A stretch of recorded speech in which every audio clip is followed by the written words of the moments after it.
So it's Christmas Eve. I'm spending time with Dr. Denise Moret. This is Microdose U. Dr. Denise, how are you? Are you microdosing on Christmas Eve? Tell me what you're doing. Hi, Dr. Dave, and hi, everyone that's watching Microdose U. I absolutely am microdosing. Happy holidays, whatever you're celebrating. But it is Christmas Eve, and yes, the plan was definitely to microdose, so I can say that, yes, I have microdosed. Well, can we go as far? Can I ask you? Because anything goes today. This is a special episode. It's a Christmas Eve episode, and whatever you celebrate, I know Hanukkah's over, Christmas is starting, but whatever you celebrate, if you don't celebrate anything, it doesn't matter. Denise, I think we should all microdose together today. I think we should get every single one of our listeners, followers, viewers, we should all have a big microdose party, and just whatever we want to microdose, we just do. And I want to just get this in there, just for legality reasons. Whatever you're doing, make sure you're doing it in an area where it's legal. So what are we doing today? Are you doing are you microdosing LSD? Are you microdosing psilocybin? What are you doing? Well, so far, I have microdosed LSD, which for me means about 20 micrograms. So, again, about 1/10 to 1/20 of a full dose. And the reason I say so far is because I have the combination of the two medicines, specifically the LSD microdosing and the psilocybin. I've really learned how they can complement each other, and it can kind of, a longer day and evening, like a holiday, I might find myself adding a little something here or a little something there, which I caution people not to just do unless you really experience. But so that's why I say so far. So, I want to just say I love the idea of everyone microdosing together. There is something about the power of us all doing something, even though we're in our own separate little lives. If we all know that we're doing this, it's sort of like we come together in this really powerful microdosed way. Normally, as you know this, Denise, we go to visit my son and family in Seattle for the holidays. This year, we're not doing it. Maybe one reason is we just got back from Japan, and I just don't feel like traveling anymore. So I've got like a totally free week here, especially today, tomorrow. I don't have any plans, so I can pretty much do anything I want. This is a special day. I think anything goes today, and I don't really have to be anywhere, which is really good. That's really great. I mean, the freedom to go with the flow and not have those defined plans. Like, I love to spend time, particularly around an event like a holiday, for example, and see family. And it does sometimes require some planning, especially like you're saying, to go visit family that's a distance away. You got to make a plan, a travel plan, flights, etc., deal with holiday traffic. The beauty of not having any plan is you really can kind of just let it sort of flow and evolve as you go. And it reminds me of, it was in reflecting on us getting together here and on Christmas Eve, it reminds me of my family and the pressure that used to be as a child growing up, that it had to be the perfect holiday. And my Jewish father had to have the Christmas lights the perfect way. I mean, he was sort of like, just really obsessed about that that it has to be a certain way. The kids had to have certain pajamas when they opened their gift. Like, it was all this have to. And then there's my Italian mother, Catholic, making sure that we have the exact perfect food. And then my father's also making sure that we've said all the Hanukkah prayer. Like, it was a lot of have-tos. And there was something about the rituals that was nice. The edge of it that was not so nice was the have-to and the pressure. And it sort of took the presence and the flow away from me, away from the experience for me. So, many, many decades later, those people are all gone, and some of those traditions are there.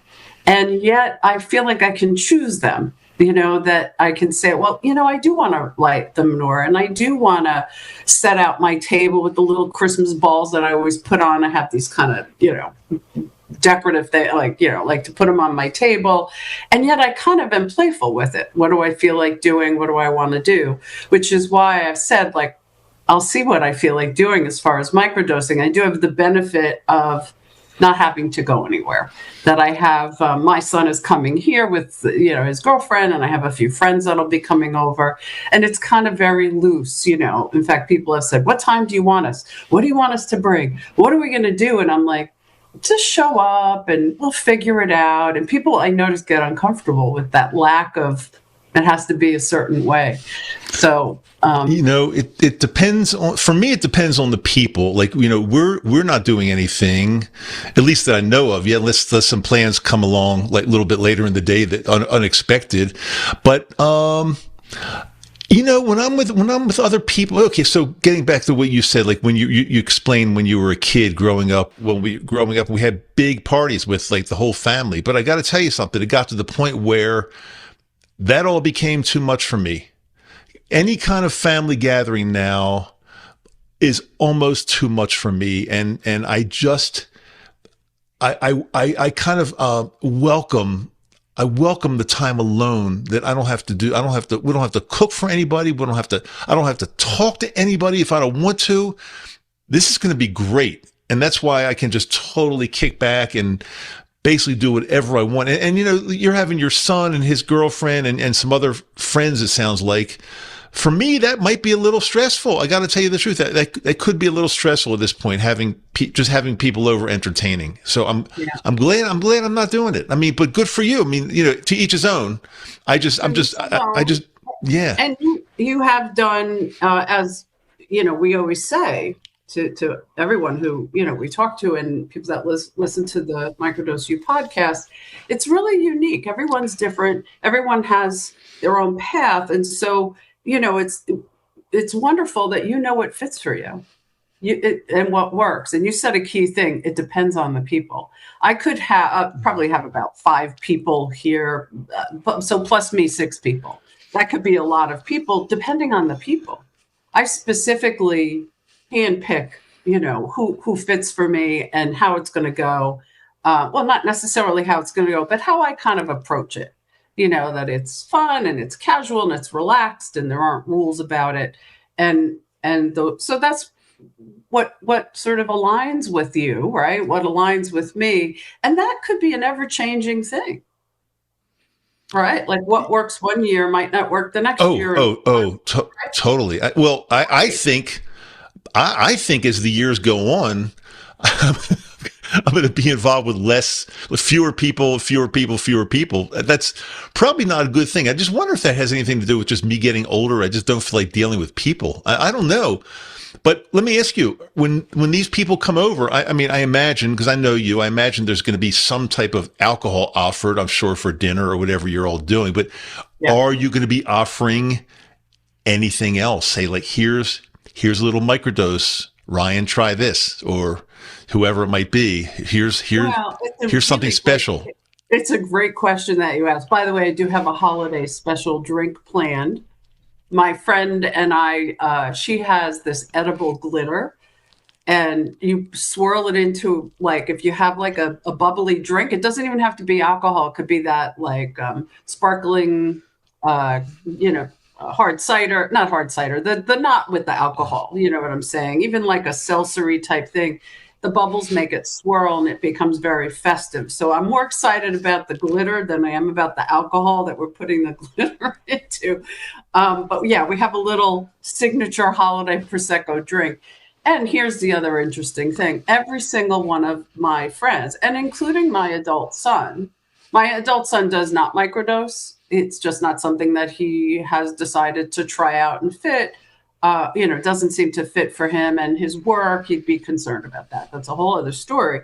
But the other people that are coming are all microdosers.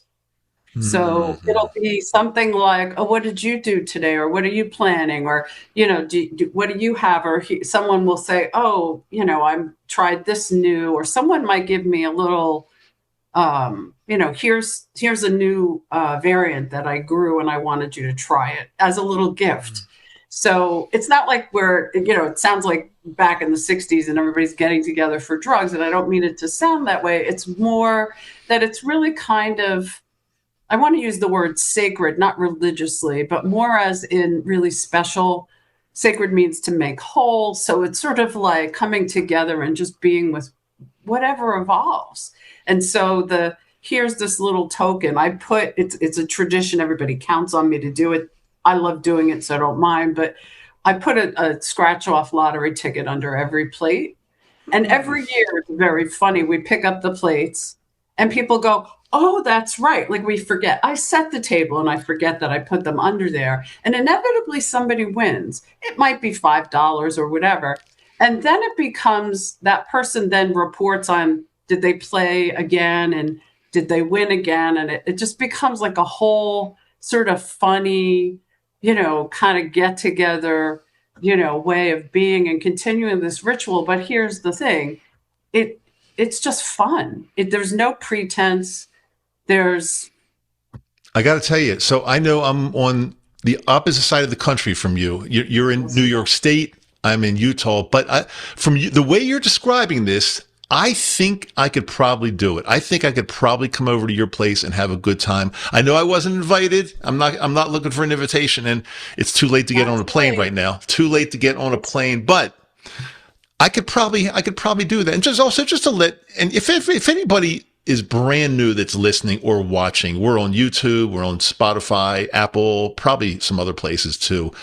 And you think we're just like a couple of stoners just hanging around talking about drugs. It's really not like that. This is kind of a special episode. And just to give you a little bit of background, Dr. Denise Moret, my guest and my friend here today, she's a doctor of psychology. She practices psychology during the week, every weekday, and she's very, very well versed and experienced in plant medicine. I'm a retired dentist, so I do have a degree in medicine and dental medicine, and we bring our knowledge from health and life to this podcast. And Denise, I've been doing this for 4.5 years now, and Denise has been a friend of mine and with me here for more than half of that. She's a frequent guest. Denise, you head up our one-on-one coaching program, which we've had some tremendous success with, and you're always helping me with Patreon, our Patreon platform. And I got to tell you something else. Since I said that, do I talk about Patreon too much? I'm so into it and so into that Patreon family. I'm starting to think sometimes, like every time I open my mouth, I just talk about Patreon and people get sick of it. But it's hard to explain, like, the love. And let's face it, we're not here to really just talk about psilocybin, LSD, cannabis, whatever it might be. The end game, the goal is to feel better every single day. Whatever you do that with, is to live your best life, feel better every day. No depression, no anxiety, no PTSD, all of that stuff gone. So that's what we talk about. And I guess our Patreon family, there's so much love there. By the way, that's always in the show notes. The link is always in the show notes if you're curious about it. But yeah, Denise, I find myself talking about it probably way too much these days. I don't know. I mean, you'd have to survey your audience. I think that, it's so powerful. It's such a great place to be. The Patreon family and the live meetings and the chat that's 24/7. It's really such a resource. It's people really. There's a lot of expertise in that group. A lot of people. Well, I'll tell you something. I'm starting to think that speaking of expertise, there are people in that group that know. I think that know a lot more than. I'm not claiming that I know everything at all, but there's some people that know a lot. It was really funny on the last live meeting that we did when William, and I won't give his last name because we keep everything private, totally confidential in Patreon. But when William did, I don't know if you were there, Denise. I can't remember if you were on that one or not, but he did a 2.5 gram psilocybin dose, which is, a decent sized dose. And he was on the live meeting with us. He was explaining what it felt like. He was totally functional, and it was really interesting to actually have somebody on the live meeting that said, I just took 2.5 grams of magic mushrooms, and here I am. I'm seeing some, maybe little fractals here and there, but I'm totally functional. It was really interesting. Yeah, that's very powerful to have that live happen. And William's a good example of, the diversity that's out there. That's certainly what you've created and assembled on Patreon, that, there are people who have such a diverse range of experience and can say, look, here I am. I've done 2.5 grams of psilocybin. This is what I'm feeling. And there's no judgment, and there's a lot of help. And everybody's different. So we can't say, oh, it's just one way. And yet there's so much to be learned. And it is such an evolving, these medicines are, yes, there are trends. And yet we always say it's a different day, and we're different from who we were yesterday. And that, I could take, 2 sprays of LSD today, and tomorrow take 2 sprays of LSD. Those are going to be 2 different experiences, sometimes dramatically different. 2 sprays may hit me more so, and then on another day, I'll be like, I don't know, I could do 3 more, or something, so it really is very much an evolving, like life, very evolving.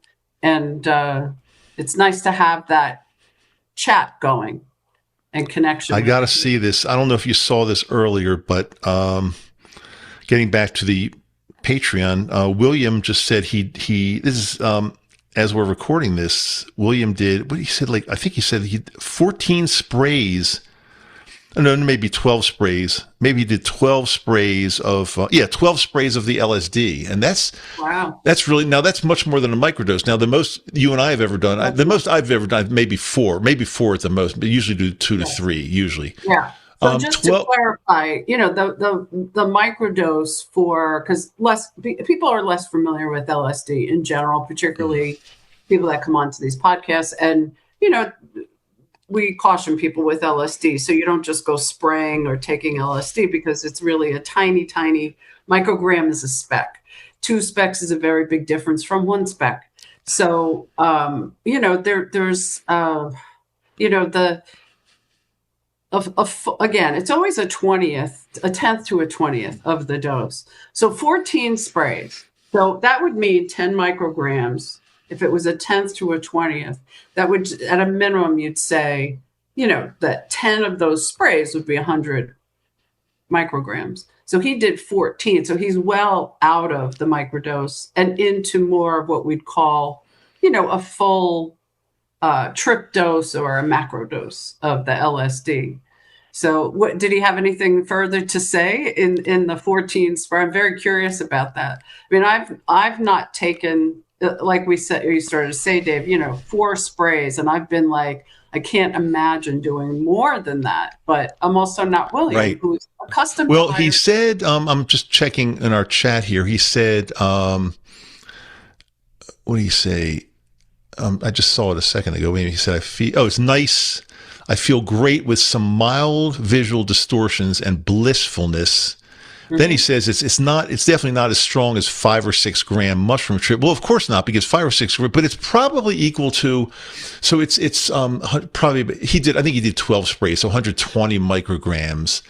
So it's probably along the order of between 1 to 2 grams of magic mushrooms, I think, somewhere in that range, 1 to 2 grams. I mean, back in the day, and if anybody's kind of, going and getting a full dose of LSD, I mean, people get them on the little pieces of paper, et cetera. I would not recommend people do that in this day and age. I'm sort of recalling back in the day when people would do that, that little blotter piece of paper, that would probably have about 200 micrograms would be probably the dose. So even though we say between 100 and 200, 100 is definitely on the lower end by a lot. Like you're saying, maybe, 1.5, et cetera, grams of mushrooms. So again, these are approximations, and everybody's very different, very, very different. We have to remember that. I could have a glass of wine or 2. I'm going to be like, oh, that's nice. It's fine. I'm not going to drive anywhere. Other people are super sensitive to that. I could not take like a Xanax or something. I had to have like an MRI. My doctor said, "Here, I'm going to give you 3 Xanax, one to try to see how it feels on a day you're not coming in for the MRI, and then 2 for the day of the MRI. One if you need, one as we recommend, and then an extra if you feel like it's not enough." So he gave me the 3. So I took the 1 and I felt like nothing. But the next day I felt like I had been hit by like a truck or something. I was like, this is not the medicine for me. So I just did the MRI with nothing because I said, I don't want to feel terrible. I'd rather feel a little like claustrophobic than pay for it for 2 days after. I don't know that, I don't know how it would be to take, 12 sprays of the LSD. I've done the 4 and I was like, whoa, that's good. It was never like, this is too much or whatever. I was like, this is powerful stuff. It's great. I feel good. I could go about my business, drive. It was fine, but you definitely feel it. So I can't imagine, 12 sprays. But Well, although I did a few weeks ago, I was gonna say a few weeks ago, I did 3 sprays and I felt like on 3 sprays alone, I felt like I was floating and I almost felt like it was a little too much. So 12, it's hard to imagine. It would be a totally different situation. I'd be probably like lying on a sofa somewhere with, let's just listen to music, doing nothing. Yeah. So a few weeks ago, as I know I shared with you, I had gone to a wedding. Talk about a big gathering. There were over 300 people there. And I really did enjoy going. I'm out. I'm out. I'm not going to any more weddings. That's it. Done. Can't do it. You're done. So I had planned, I had all my medicine with me. It was an easy, I was driving to the wedding. Wouldn't travel with these medicines on a plane. But anyway, so I had, all kinds of options with me. And what I was going to do maybe a little bit of microdose of psilocybin, and it was going to be a long day, maybe do some LSD, we'll see. So on my way to the church, I realized I had forgotten to take some water with me, and I forgot to take the psilocybin, which I have. I happen to have capsules with me, not chocolate, so I couldn't like easily eat them in the car. And I'm going, oh no, I was so getting ready for the wedding, I forgot to microdose. And I was like, okay, I'm going to the church and this could be a long ceremony. So I just grabbed into my purse and I did 2 sprays of the LSD. The service was absolutely lovely. It was really a very, very nice affair overall. And, I had to leave early at the reception because enough is enough. But the ceremony, which was the most beautiful part, was terrific. And then there was a long gap from the church finishing and the reception, which has kind of become a thing and is sort of very formal. So I had to go and change into my like black tie, outfit and all this kind of stuff. So then I'm like, well, should I do some more? Maybe now I should do some mushrooms, right?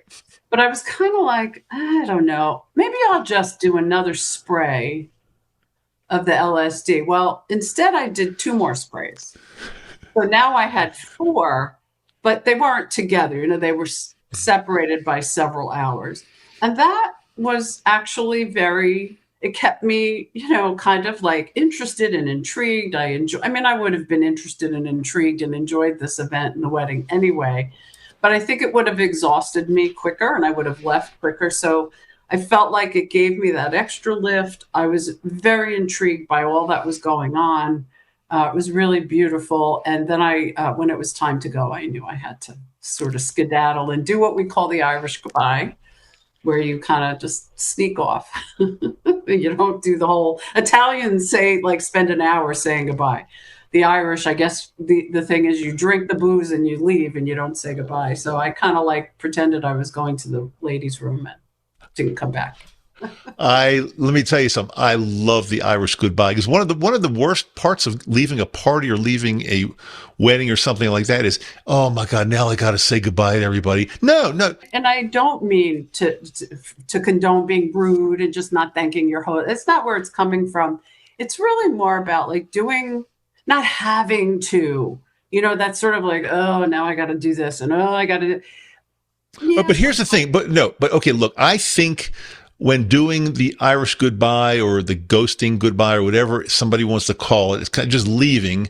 I think stick with me for a second on this. I think you're doing the host a favor because you said there were like 300 people at this wedding, roughly. Let's even say everybody was a couple, which I'm sure that's not true, but let's say half of them were couples. So that would mean roughly in rough numbers, 200 units would have to come up to the host at the end, and so they've got to meet with 200 people through a lot of BS and say goodbye. I think they probably appreciate it if you just leave and you don't have to mess with it. I think that's better. One less person. Yeah. Denise wasn't. She just took it off the plate. Nobody missed me. Whatever. So, and there was another thought I had about that, which is sort of this have to thing, which reminds me of where I started about my father with the lights and it has to be perfect. That in all fairness, not trying to be rude, but at the same time, how much pressure in the holiday, Christmas Eve, we put so many people put so much pressure. My women's health people will appreciate this. This is not good for our health to be like, oh, it has to be a certain way and it has to, it doesn't have to. It really doesn't. And realizing that it was perfectly okay to say send my beautiful energy to a couple that just got married without going over and talking to them. I did say goodbye to my one uncle who I love very much that was seated next to me. I had already told him my plan and he said, the restroom's that way. And to really not feel this like, oh, it has to be a certain way when it might not really be aligned or necessary. So to close this, a couple things. One thing, I'm wondering whether we should have I know you're going to be very busy, so I'm not going to count on you for this, but I wonder if I should just have like an hour later this afternoon, later Christmas Eve, and where I can just go live on YouTube, and anybody that's having a tough time with their gathering, party, family, whatever, it'll give them an hour. They can hang out with me together and we can just, be together and maybe do a little microdosing together, and it'll be just time away from their anxiety-laden party or whatever it might be. But what I wanted to ask you is, what advice do you have for somebody right now that's listening to this earlier on Christmas Eve? Because this comes out early Christmas Eve, and they are really anxious about some kind of get together later in the day or tomorrow Christmas Day. Do they have to go if they're anxious about it and don't really want to, but they feel obligated? What would you do? Do you have to do it? No, the short answer is no. Although many people may feel like, look, I don't really want to go, but I feel like if I don't go, so I would ask people, again, there's no one answer for everybody, but no, people don't have to go. I often like to think of what would make me want to do this? What's the reason? Why am I doing this? Am I getting together with these people because I just feel ritual and I'm supposed to? And what does it mean if I don't? What drives me? What drove me to that wedding? What drives me to Christmas Eve tonight and tomorrow? There are reasons. And so I try to focus on what's really in it for me. And that sounds selfish, and I don't mean it to be. It's more of what inspires me to do this, whatever the particular plan is that the person has, going over to someone's home or, sitting through a church service of some sort. Maybe a lot of people do the midnight mass on Christmas Eve. What's important. And even if it's 90% of this doesn't fit for me, but here's the 10%. I could go, I'm not going to Christmas Eve mass, but if I was to go, the thing that I love about it is the music, the instruments, the stained glass. I would focus on that.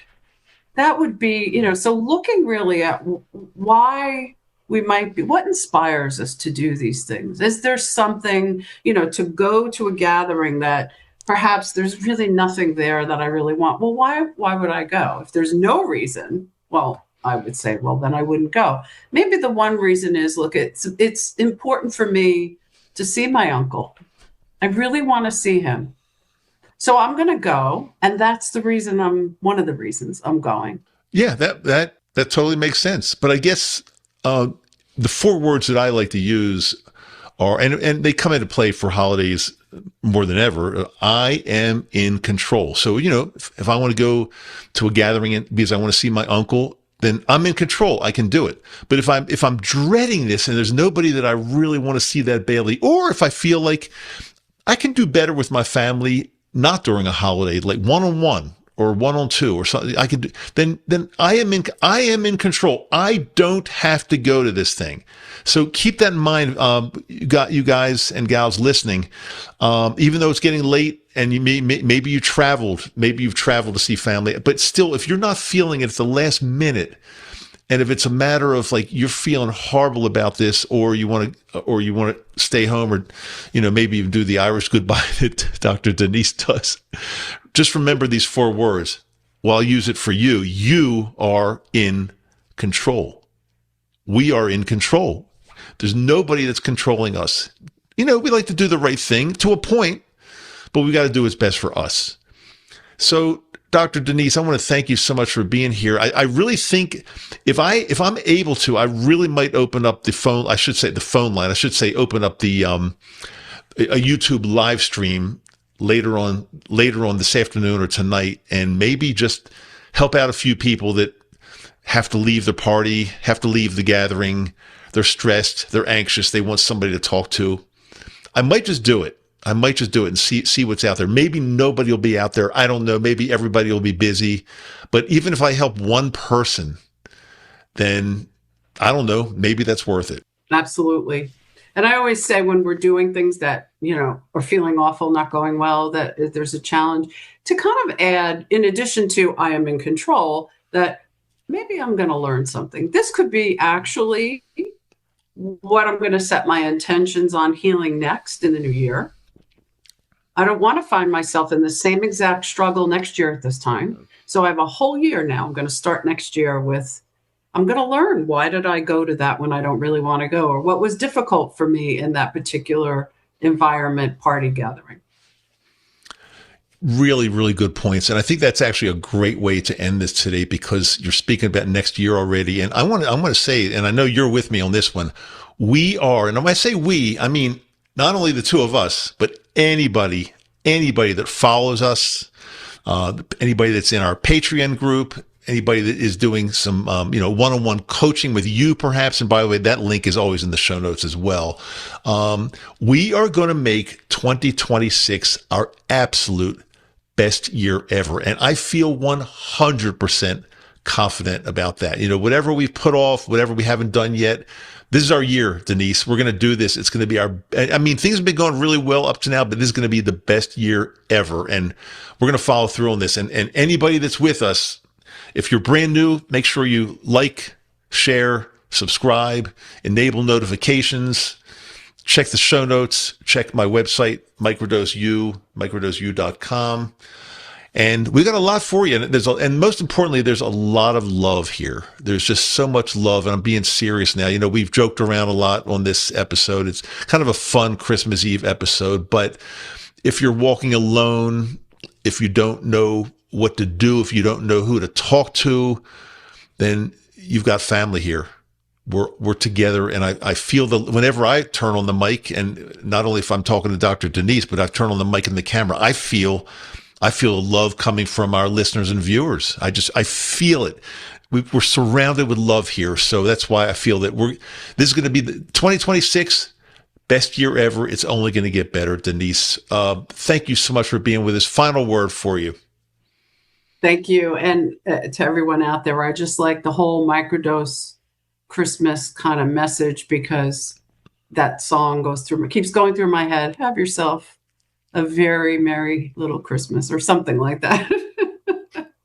That it really is kind of just about the littlest things. And yes, 2026, it keeps always getting better. So it will be the best year ever in 2026, because it just keeps getting better. And thank you so much for having me. It is really always an honor to be here and help. Those are just beautiful, beautiful words to end on. But as you know, I end every episode, unless I forget, which is extremely rare, but I end every episode by saying, I'm Dr. Dave, this is Microdose U, and I do love you. So we will see you next episode.